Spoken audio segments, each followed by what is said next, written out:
लाले पगीर बड़ी फेस तेरी सभी बात बतारू ये जानू अपनी सेवा कर से दिल करना दूध पी हम पूरे नाम मिला करना तबे भोल बात मरिया मोर करना तबे भोल बात मरिया मोर करना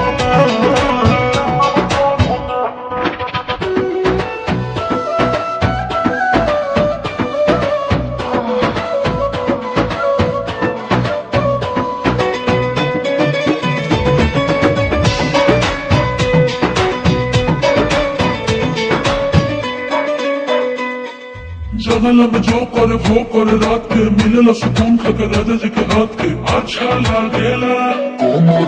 तोरी से भइल काटा हगड़ा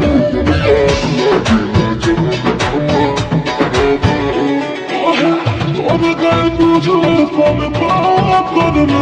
अपने खाना पहले हम क्या किया करना तबे भोल बात मरिया मोर चाह करना तबे भोल बात मरिया मोर चाह करना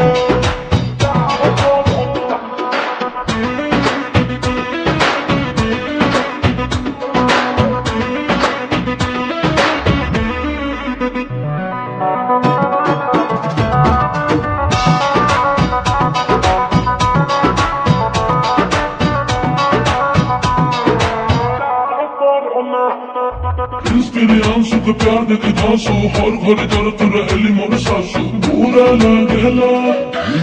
सोहतारू जान साचू पीरा हो होई जवानी जला जीरा हो